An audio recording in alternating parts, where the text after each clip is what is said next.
अस्सलाम वालेकुम व्यूअर्स, मैं हूं इमरान रज़ा और आप देख रहे हैं मेरा YouTube channel better life plus. उम्मीद करता हूं कि आप सब लोग खैरियत से होंगे और अल्लाह पाक आपको अपने हिफ्ज़ व अमान में रखे। दोस्तों, आज वज़ीर आज़म पाकिस्तान मियां शहबाज शरीफ की चीफ़ ऑफ आर्मी स्टाफ से मुलाकात हुई है। उस मुलाकात के कुछ मंदरजात मैंने आपसे डिस्कस करने हैं। जो मुलाकात हुई है बड़ी अहम है, बड़ी दिलचस्प है। इसके बारे में मैंने आपसे तफसीली बात करनी है। आम तौर पर ये जो मुलाकात होती है ये हुकूमत बनने से तीन से या 4 दिन के अंदर अंदर होती है। तमाम सर्विसेज चीफ से, joint chief of army staff से, DG ISI से और चीफ ऑफ आर्मी स्टाफ से आम तौर पर ये जो मुलाकात है ये हुकूमत बनने के 3 या 4 दिन के अंदर हो जाती है। लेकिन शायद आर्मी चीफ साहब की तबीयत ठीक नहीं थी जिसकी वजह से ये मुलाकात नहीं हो सकी, लेकिन अब ये मुलाकात हो चुकी है।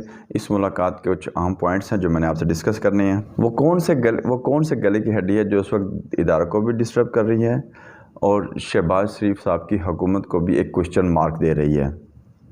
बहुत ज़्यादा पॉलिटिकल नुकसान हुआ है पाकिस्तान का, उससे मुतालिक मैंने आपको कुछ बताना है। स्पेशल नून लीग और पीपल्स पार्टी का चेयरमैन सेनेट के हवाले से बहुत ज़बरदस्त फड्डा पड़ चुका है, बल्कि डेड लॉक हो चुका है। आइनी ओहदों पर तो पीपल्स पार्टी ने मुफाहमत कर ली है, बल्कि मुफाहमत क्या की है, बल्कि वो नून लीग से आइनी ओहदे छीन लिए हैं। मिसाल के तौर पे स्पीकर आपको पता चल गया है, डिप्टी स्पीकर आपको पता चल गया है, सेनेट का चेयरमैन सादिक संजरानी है इस वक्त। लेकिन अब इसके अलावा ये कौन होने जा रहा है, इस पर यह फड्डा पड़ चुका है। नून लीग का कैंडिडेट कौन है, पीपल्स पार्टी का कौन है, मियां साहब का लाडला कौन है, ये सारी चीज़ें आपको बतानी है कि जिस पर फड्डा पड़ के है। और जो नून लीग और पीपल्स पार्टी दोनों के जो उम्मीदवार हैं वो दोनों ही इल्ज़ामात में घिरे हुए हैं। मुबैना तौर पर उन पर करप्शन के इल्ज़ामात हैं। 34 में से 24 काबीना के जो अरकान हैं वो मुल्ज़िमान पर मुश्तमिल हैं। सेनेट के चेयरमैन का मामला भी एक मुल्ज़िम के तौर पर देखा जा रहा है। इसके अलावा एडवोकेट जनरल पंजाब ने जो है वो गवर्नर पंजाब को सवाबदीदी इख्तियारात के बारे में वजाहत की है।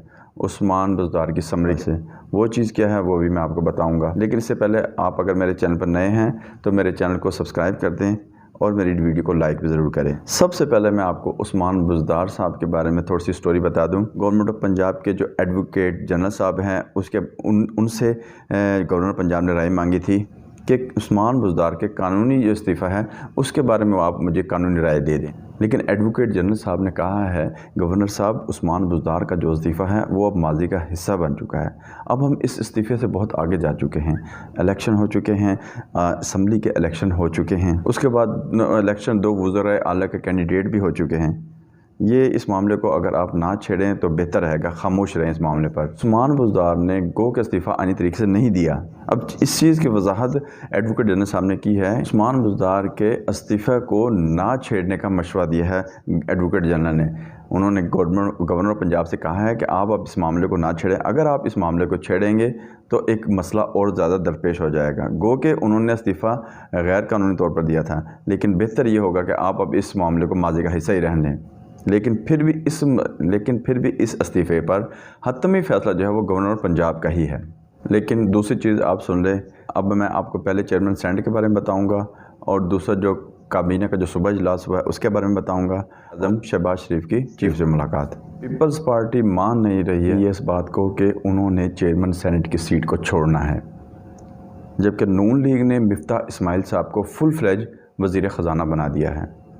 नून लीग बनाना चाहती है इसहाक डार को चेयरमैन सेनेट और पीपल्स पार्टी बनाना चाहती है यूसुफ रज़ा गिलानी को चेयरमैन सेनेट।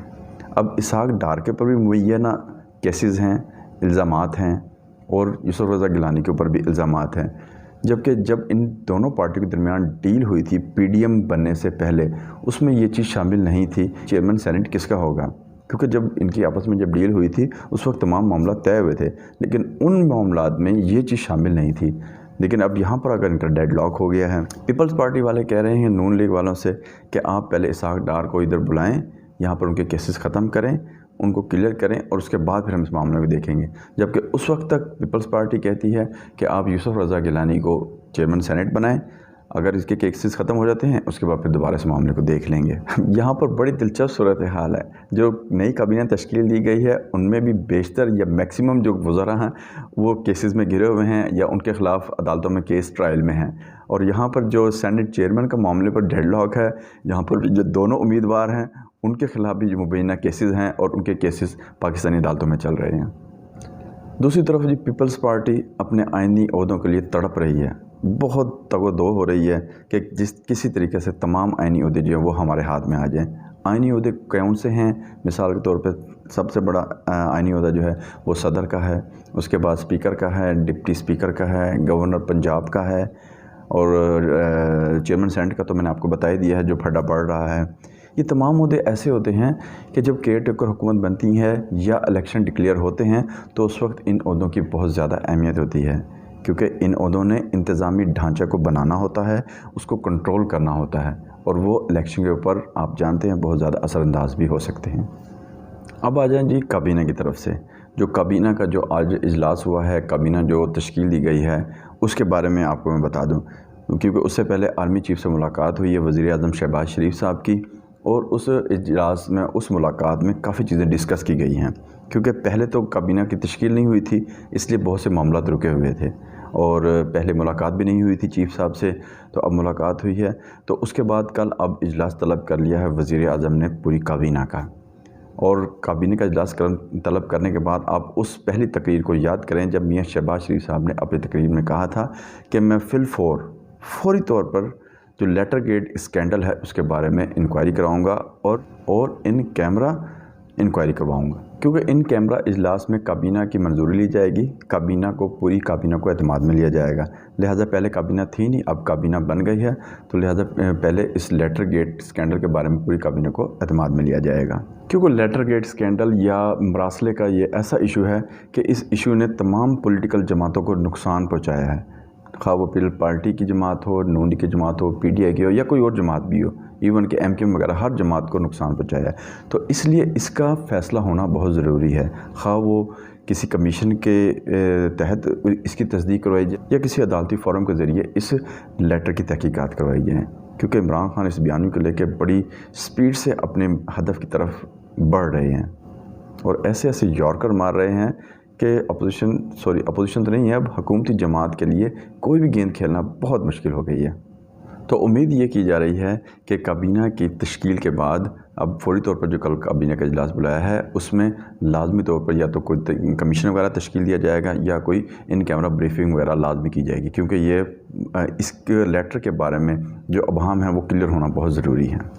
اور دوسری طرف جو ہیش ٹیگ ہے امپورٹڈ حکومت نامنظور، وہ دن بہ دن اپنے ریکارڈ توڑتی جا رہی ہے۔